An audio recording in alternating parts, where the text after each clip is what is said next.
On March 14th, my boss stood in front of the entire company and presented an idea I had emailed him 3 weeks earlier, word for word, as his own. He got a standing ovation. He got a promotion. He got a $40,000 raise. I got nothing, not even credit in the footnotes. But here's what he didn't know. I had been keeping records for 4 months. I had timestamps, email threads, draft documents, and 2 witnesses. And I had absolutely no intention of confronting him. I was going to be patient. I was going to be quiet. And I was going to dismantle everything he built, using nothing but the truth. This is a ProRevenge story. And it took exactly 8 months. I worked at a mid-size marketing agency for 3 years. My role was senior content strategist. I was good at my job, consistently hit targets, had strong client relationships, and had been told twice that a director role was in the pipeline for me. My manager, let's call him Richard, had been at the company 7 years. On paper, he was well liked. In practice, he took credit for his team's work constantly. We all knew it. Nobody said anything because he controlled our performance reviews.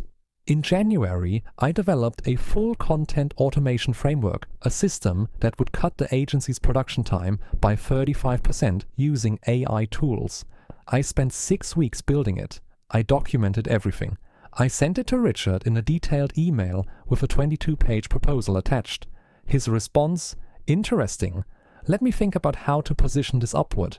3 weeks later, he presented it to the executive team as his personal initiative. I found out through a company-wide Slack message congratulating him on his visionary thinking. That was the day I opened a new folder on my desktop and named it Evidence. I did not go to HR immediately. That was intentional.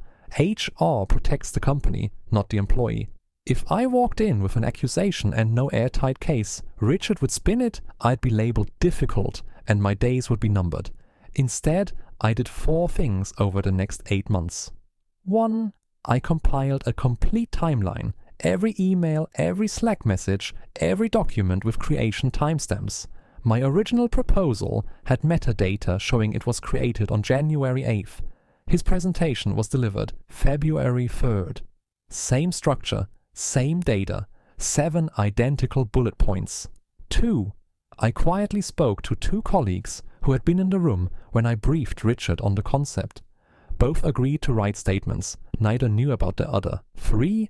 I connected with someone in the executive team, not to report Richard, but to build visibility. I started sending brief professional updates on projects directly, no drama, just presence. 4. I got a job offer from a competitor and did not accept it immediately. That offer was my leverage. In October, 8 months after he stole my work, I requested a meeting with the head of operations and the VP of talent development. I brought a printed document, 14 pages, timeline, evidence, witness statements, and a side-by-side comparison of my original proposal and Richard's presentation, highlighted. I was calm. I was professional. I did not call him names. I did not raise my voice. I simply placed the document on the table and said, I want to show you something, and then I'd like to understand how the company handles situations like this. The VP looked at the comparison page for a long time without speaking. Then she asked if I had the original email. I had printed it with the full header, metadata, and server timestamp.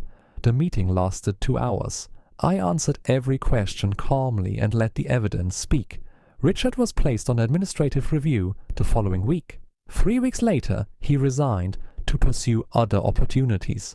The director role, the one I'd been told was in the pipeline, was offered to me 1 month after that. I didn't even need to use the competitor's offer. People ask me if I feel bad about what happened to Richard. Honestly, no. And here's why. He didn't make a mistake. He made a calculation. He calculated that I wouldn't fight back, that the evidence wouldn't exist, and that no one would care. He was wrong on all 3. If you're in a situation like this right now, someone taking your work, your ideas, your contributions, my advice is simple. Document everything. Stay patient. Let them feel safe. And then present the truth so clearly that no one can look away from it. Revenge isn't loud. The best revenge is quiet, documented, and undeniable. Leave a comment. Have you ever been in this situation? What did you do? And if you want part 2, where I tell you what happened when I ran into Richard at an industry conference 6 months later. Comment Part 2, subscribe. New stories every week.